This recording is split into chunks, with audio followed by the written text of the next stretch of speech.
디스인플레이션.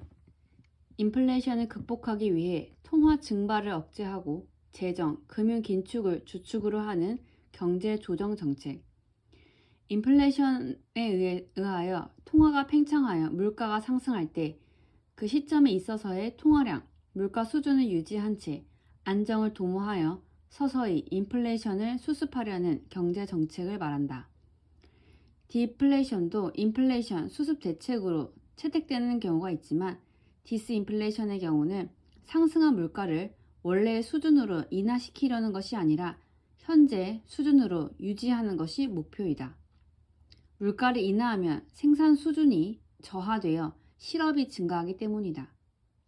생산 수준을 유지하고 고용 상태를 악화시키지 않으면서 동시에 물가를 안정시키기 위해서는 소비를 억제하는 동시에 여기에서 얻어지는 저축의 전부를 투자할 필요가 있다.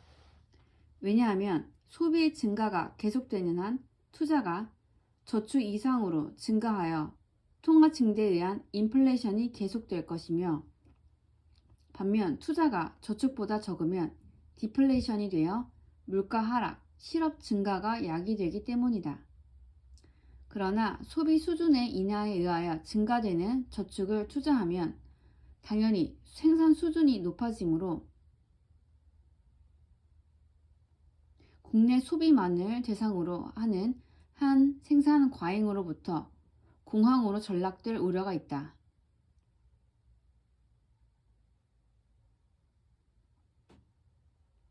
이 모순을 피하기 위하여 당연히 생산물의 소비처로서 수출 시장의 개척이 문제가 된다. 디스인플레이션은 인플레이션 수습의 이상적 목표이기는 하지만 실제로는 디플레이션에서 끝나는 것으로 보는 것이 타당하다.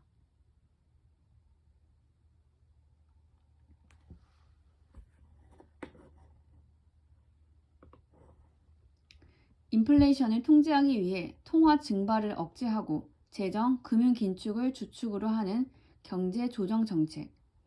점차적으로 통화를 수축시킴으로써 물가 상승률이 낮아지게 된다. 소비자 상승률이 플러스를 기록하더라도 시간이 흐를수록 상승률이 낮아지는 것이다. 최근에는 저물가가 장시간 지속되는 상태를 지칭하는 의미로 많이 쓰인다.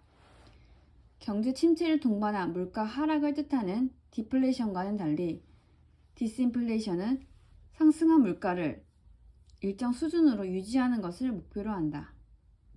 물가를 인하하면 생산 수준이 저하되어 실업이 늘어나기 때문이다. 물가 수준이 지속적으로 높아지고 있으나 물가 상승률은 둔화되는 현상을 말한다. 예를 들어 소비자 물가 상승률이 2015년에는 5%였으나 2016년에는 3.5%, 2017년에는 2% 등으로 낮아지는 경우 매년 물가 상승률이 0보다 크기 때문에 상품과 서비스의 가격 수준은 지속적으로 상승하고 있지만 상승률은 낮아지고 있는데 바로 이러한 현상을 디스인플레이션이라 한다. 디스인플레이션은 단기간에 그치면 크게 걱정할 일은 아니다. 예를 들어 에너지 가격 하락이나 생산성 증대 등 공급 요인으로 인한 일시적인 물가 상승률의 둔화는 경제에 이로울 수 있다.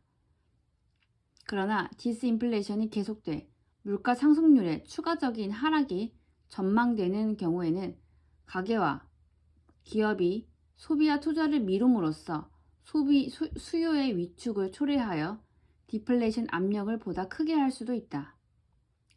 이와 같은 상황에서는 경제 주체들의 물가 상승률 예상치가 더 낮아지지 않도록 사전에 통화 재정 정책 면에서 적극적으로 대응하는 것이 중요하다.